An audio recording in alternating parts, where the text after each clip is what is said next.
Alrighty, so news of the week episode on this Wednesday, and I promise this time I will not spend 10 minutes talking about a specific topic because I already did a video in terms of a bit of an update in terms of the US Open Cup fiasco that we have gone on between MLS and the US Soccer Federation. But first of all, we are going to talk about another head coach being hired by a team in MLS, and that of course is the New England Revolution have announced that they have hired Caleb Porter as their new head coach. Now, obviously, I think this is a good hiring.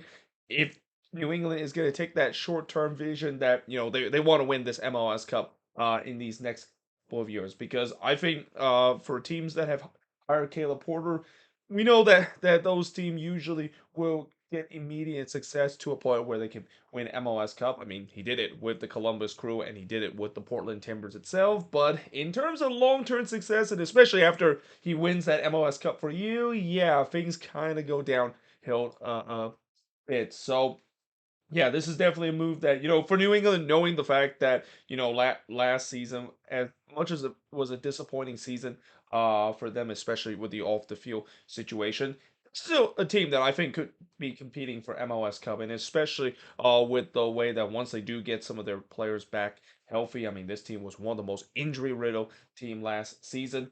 This team should be a team that could legitimately be a MLS Cup contender heading into next season. And again, like with a guy like Caleb Porter that knows how to be able to get a team to the promised land in a short term period, I think it's a good hire for that. Though I will say that if you're a New England fan, just be prepared for some heartbreaking losses, and especially blown leads, because that was kind of one of the biggest problems for Caleb Porter during his time with Columbus, especially in his final season where it was just blown leads game after game to a point where it kind of was the reason why Columbus didn't make it to the playoffs, following them falling after a bit of an MLS Cup kind of hangover kind of season under Caleb Porter. Now, CF Montreal, they are now report to interview Giovanni Savarese as their new head coach. So after they interview one of the Charlotte FC assistant head coach, now it looks like they're going to go after Giovanni Savarese as their new head coach. Now, I'm kind of surprised that Giovanni Savarese hasn't got a job, and I'm also kind of surprised that Robin Fraser hasn't got a job yet, because those are the two that I thought when we head into this offseason, especially the time when we see head coach being hired and this head coach carousel that is going on in MLS. I thought Savarese and Robin Fraser would be one that probably would be the first couple that would be hired by these teams that currently still don't have a head coach right now. But that is not the case. I mean, they're still without a job right now. There is still a chance for a lot of these teams that don't currently have a head coach that potentially can get them as their new head coach. And yeah, we'll see whether or not if Savarese is the right man for CF Montreal. I mean, I do think that with the way that CF Montreal is approaching the future, and as I said in yesterday video talk about them in the Moving Forward series episode, I do think that this is a team that could be focused more on their academy, especially with the way that they have produced some really good young academy talented player, and that Savarese is not really a guy that is known to be a guy that focus heavily on the academy and give young players a chance, even during his time with the Portland Timbers. So again, I don't know if this is going to work out for him. This is why I mentioned the last interview that they had with one of their Charlotte FC assistant, which I think it's like Pakam Mandu that they were interviewing. He was a guy that's more known for working in the academy, and I thought that would be a perfect hiring, especially if they're focusing more toward integrating their academy into their first team starting next season. Now, moving on to the next news, we're gonna talk about the Super Draft for a bit because for those that um, I wonder if I forgot that the Super Draft exists. No, I do remember the Super Draft exists, and I will admit that I take back of what I said before how the Super Draft is irrelevant, because I do think that the Super Draft does still produce some really good talented player. I mean, last season we saw a couple of examples. That the biggest example is Duncan McGuire taken last season by Orlando City in the Super Draft, and he turns out to be a huge hit. And that's what TFC is hoping for their new forward too, as they have selected forward Tyrese Spicer as the number one pick of the draft. It's kind of weird that this year the number one pick of the draft doesn't go for an expansion team as we've seen in previous year, because this is actually the first year in a while we did not have an expansion team coming into the league, and also have an expansion draft that happened in the offseason. Though that's going to be changed next year. Next year is going to be back to San Diego getting the number one pick, and also we're going to have an expansion draft once again. But yeah, from what I heard, it seems like this is a kid that it could be MLS ready, and especially for TFC that is lacking that attacking power. I mean, there were definitely some notable names that they could have easily gone with, but knowing that there has been scouting reports saying that this is a guy that could be MLS ready right away, and knowing TFC is starting this rebuild, they want to start this rebuild in a right way of getting a player that is MLS ready and can score the goals for them. Yeah, I think that's why they decided to pick him, other than some more notable prospect from the draft that they could have easily selected in that number one pick. Now, the Colorado Rapids, they have acquired Omir Fernandez off a free agency.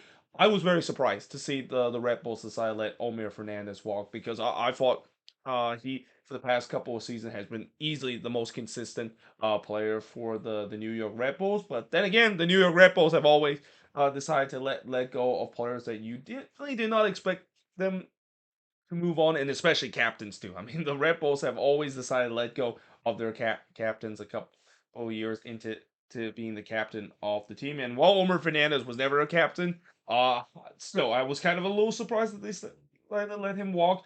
And the Colorado Rapids said, "Thank you very much. We're going to acquire him," because that's pretty much the most Colorado Rapids kind of move you can get, with them just acquiring players that they know that they have high upside. And while I don't think Omir Fernandez is going to completely fix the issue with this attack, I mean, I feel like they still need more reinforcement on this attacking end.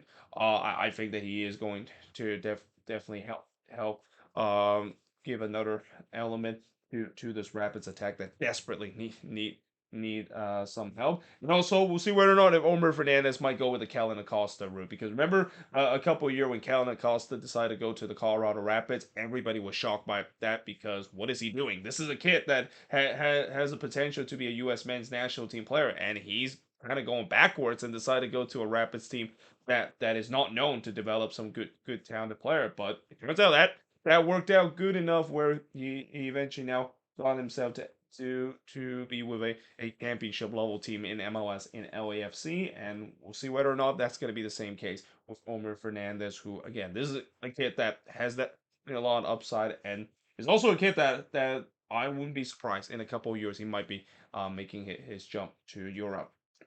Now, speaking of LAFC, they have signed Steve Cherundolo to a new contract extension. Now, as much as I know Steve Cherundolo has been getting some hate from some LAFC fans at time, and I think a lot of that has to do with, LAFC has just such a high standard. This is a team that it's all about winning trophies, and that knowing that they have one of the most talented roster in MLS, not being able to win trophies like what they did last season, pretty much going over 3 in all of their cup final, is they would feel like that is unacceptable, and maybe consider to be a down season. Though I will say that what Steve Cherundolo has done to this team, and that I know they have a very talented team, but still you need to have a head coach that is able to guide a talented team and still create some good success. I mean, just because you have a talented team, if you don't have a good head coach, things are not going to go so well. And I think Steve Cherundolo has done exactly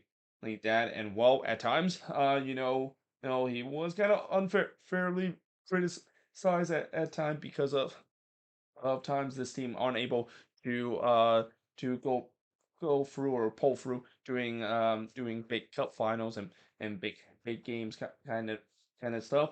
He has still done a really good job for LAFC, especially taking charge from Bob Bradley. Now, Orlando City have also announced that they're gonna extend their head coach Oscar Pereira to a new contract extension. I think I kind of mentioned that in the last news of the week episode, how I think Oscar Pereira deserves to have a contract extension. I mean, he's done a marvelous job with this Orlando City team, and he's going to continue to do even better, and that this is also another team that I think if they can get the signing right, this could be a team that could be once again competing for the Eastern Conference crown and maybe an MLS Cup contender heading into next season. And then speaking of contract extension, in terms of players, we got two players that got contract extension. We got Griffin Dorsey getting a contract extension with the Houston Dynamo, and Chris Donovan getting a contract extension with the Philadelphia Union. Now, Griffin Dorsey, what a breakout season he's been. I mean, he is a guy that kind of came out of nowhere. Well, I wouldn't say kind of came out of nowhere. Where I would say that he was kind of more of a depth piece, but he really played into the starting 11 of this Dynamo team, especially near the end of the season, and then the playoffs that he had. I mean, that was kind of what we say that he kind of have a breakout that kind of made him just a breakout kind of season, and a guy that could have a lot of upside for this Dynamo team. And no surprise that he decided to sign a new contract extension. And as for Chris Donovan, now I know Chris Donovan has not really lived up to the hype that a lot of Union fans would think he is, but I still do think that he deserved a contract extension. I mean, especially with the way that I know a lot of Union fans were hoping that he was going to be as good as what Corey Burke was with this team. So I think he is he might have it was always going to be tough to fill in the shoes of Corey Burke, and while he definitely hasn't lived up to that potential, I still think that giving a year or two under this Union system, he's going to continue to be better. I mean, if there's one thing, if you know about the Philadelphia Union, they always gets a hit in terms of some of their best player coming out of the academy. And while Donovan didn't quite hit in the first year, I won't be surprised he could bounce back in the second or even in the third season. Now, moving on in the next news, and now talk about some transfer rumors. Or actually, before I talk about this news, I actually was supposed to put this news before this, and that of course is the LA Galaxy acquired Miguel Berry from Atlanta United in exchange for a second round pick. Now, obviously, this is definitely a depth signing, and it's unfortunate that Miguel Berry time with Atlanta United didn't quite work out, and really ever since he broke down with the Columbus Crew, he really kind of have not live up to expectation to a point where he's kind of more used as a depth piece, and I think that's kind of the case for the Galaxy too. I would say that this is kind of like the Memo Rodriguez kind of replacement, because I think the Galaxy decided to not re-sign Rodriguez and instead decide to get another cheap player in Miguel Berry, and we'll see how that of course will work out for this LA Galaxy team. But now we'll talk about some transfer rumors, and we start off with coaching, and there is a report saying that Dome Turin could be coming back to MLS. He looks like he's currently negotiating with an MLS team. Now they didn't mention which MLS team that is, but it's probably for those teams that still does not have a permanent head coach right now. So yeah, it's gonna be interesting to see who is going to get Dome Turin. I mean, Dome Turin, while he's done a great job during his time with NYCFC, and he really kind of left during a time when NYCFC was really flourishing. He hasn't really done so well in terms of head coaching, especially in Europe. I mean, in his last job with Galatasaray, I think he only won like 34% of the game, and that's just unacceptable for a head coach to be coaching one of the Turkish giant and have that kind of track record. So we'll see with him coming back to MLS whether or not if whoever gets him, he can be just as good of a head coach and able to guide a team to some success, just like during his short tenures with NYCFC. And then moving on in terms of the next report. So Inter Miami is report to close the sign with Julian Gressel off a free agency. Now this has been one that I think is going to happen in a matter of days, because Julian Gressel has been linked with Inter Miami for a very long time, and it's no surprise that Julian Gressel decided to go to Inter Miami because he's going to reunite with Tata Martino. I mean, I still think that it was kind of a big mistake for Orlando United to let Julian Gressel walk, especially let him walk to DC United of all team, and that I do still believe that Julian Gressel is considered to be one of the best crosser in the league and one of the most dynamic player on the wing, which is kind of also surprising to see that he hasn't really been settling in with any teams and has been part of a team long term future. I mean, this is the fifth teams that he's been on in the last seven season, and he's kind of becoming a bit of a journeyman, even though he shouldn't be a journeyman. He is good enough for any of these MLS teams. But it seems like Inter Miami is going to win that sweepstake, and that's going to hugely boost not only that back line, but also their attack. And again, reuniting with Tata Martino, this is not a big surprise to see that is the case. And then Atlanta United. So there's been a lot of talk about whether or not if Miles Robinson was going to return with Atlanta United, or is he going to be moving on to another team, or even making the jump to Europe? Well, it seems like now there is a report saying that Atlanta is set to keep Miles Robinson, and they're gonna make him a max 10 player instead of a designated player, and that they've said that this contract is gonna be very similar to when LAFC got Aaron Long, and instead of making Aaron Long a DP player, they decided to make him a max 10 player. And I think if they do get this deal done, it's a great deal for Atlanta United, mainly because Miles Robinson. I think last year he definitely had a down year, and that there's no doubt that he would definitely wants to have a bounce back year, especially if he wants to keep his place with the U.S. men's national team. So to have a player on a max 10 deal, and especially if he has a bounce back year, that's going to really help that Atlanta United team, especially that back line that was still very leaky, as what we saw from last season. Now, there's a report saying that RC Lens is looking to get FC Cincinnati fullback Alvaro Barreal. Now, obviously, Cincinnati, they got some big decision in terms of some of their most talented player on their roster, and potentially selling off for a big profit. And Alvaro Barreal is definitely one of those players. I mean, there's a lot of team in Europe that is looking to get him. And well, realistically, FC Cincinnati would love to hold on to Alvaro Barreal at least for another season. I also won't be surprised they decide to move on from him, and even potentially move on from Brandon Vasquez. I mean, if the price is right, Alvaro Barreal is going to be sold off to Europe, and the FC Cincinnati is going to get a huge amount of money for him. Even though that is definitely going to be a bit of a loss, because he's probably one of the best wing back in the league right now. Now, DC United, they are report to acquire center back Garrison Tubbs from Atlanta United, but this is after Atlanta United made Garrison Tubbs a homegrown in their team, and this is kind of a weird situation because you usually don't see this happen where a team decide to make a player their homegrown and sign with the team, and then only a week later they decide to say, well, yeah, we don't want you anymore. We want you to sell it to another team, and that kind of seems like it's going to be the case. And honestly, there's a reason why you don't see this happen often, because for a lot of these teams that sign their homegrown, this is kind of a dream come true for a lot of these homegrown players able to play against the team that they root for ever since their childhood. So the fact that now Garrison Tubb finally get to play with his home team, and then to told that a week later that home team that he's been root for don't want you anymore. They want to send you to DC United. Yeah, that's not a good feeling, and I feel bad for Garrison Tubb, and hope that this will, of course, will work out, because again, this feels like a very weird situation, and especially for Atlanta, they definitely need some center back depth in their team. I don't know why they decided to move on from him, especially that now there's a rumor saying that they're looking to acquire another their center back that is not named Garrison Tubb. Instead, they're looking to try to acquire former Quake center back Jonathan Mensah, or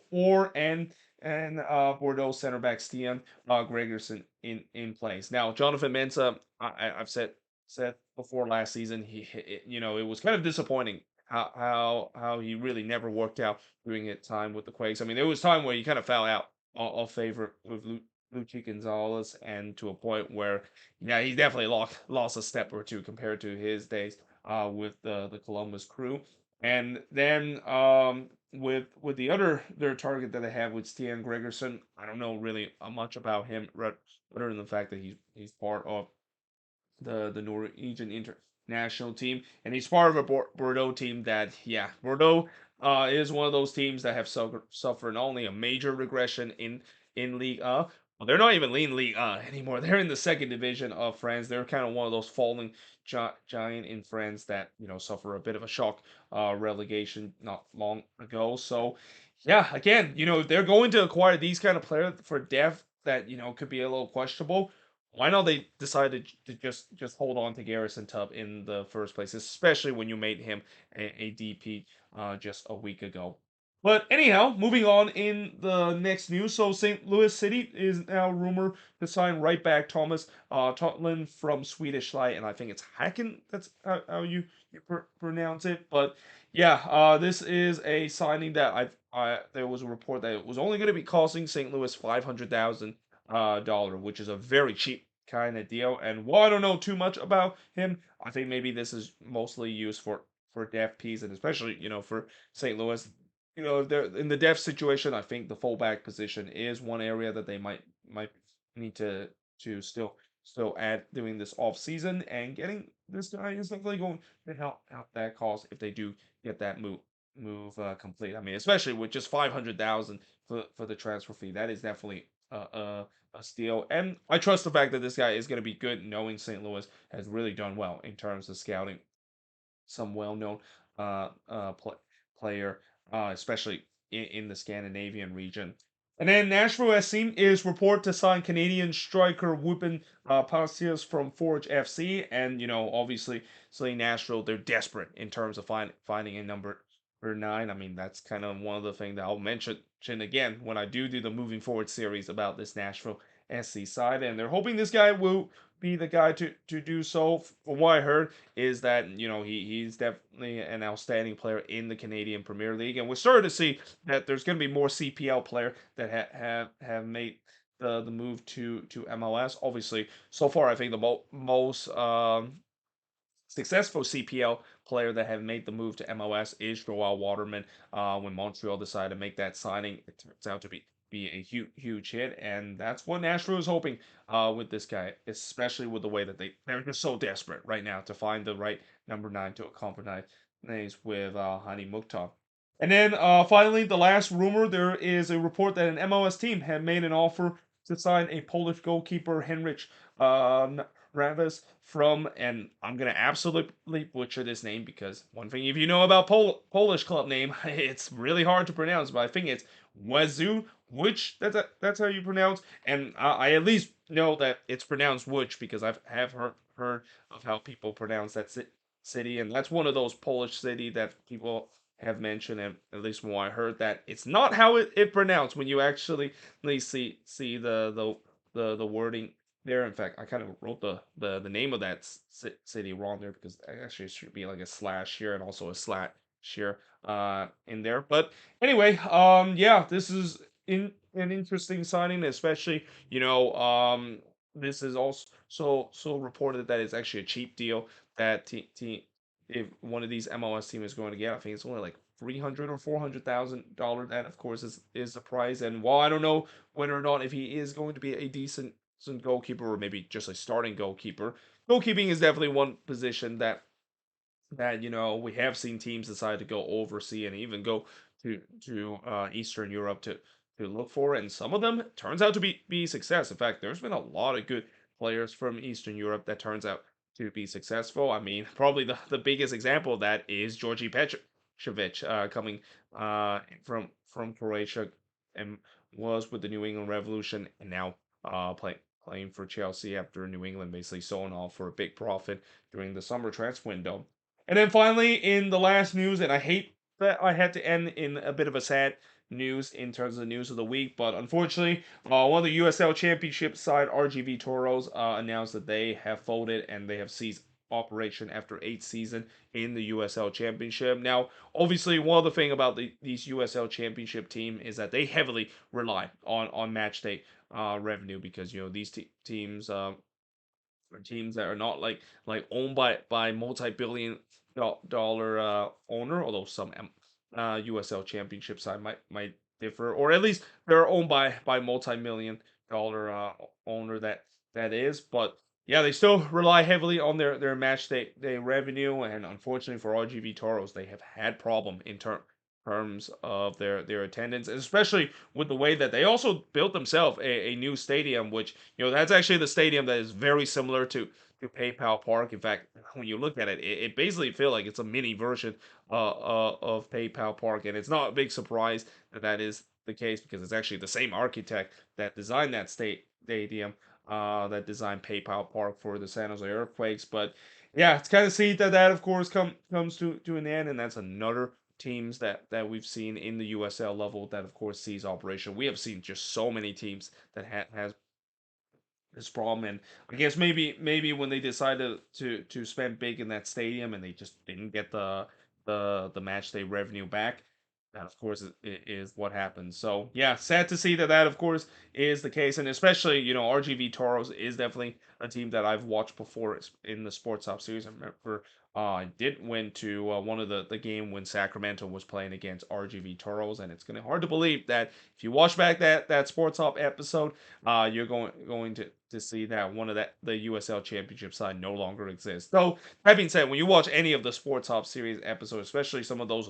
very lower league, pretty much like half of the team in my Sports Hub series episode no longer exists because it's not cheap to run a soccer club, and it's hard to retain a soccer club in the lower league unless if you have an owner that is willing to spend their own money on their club, or they have good sponsorship deal that can keep the club afloat.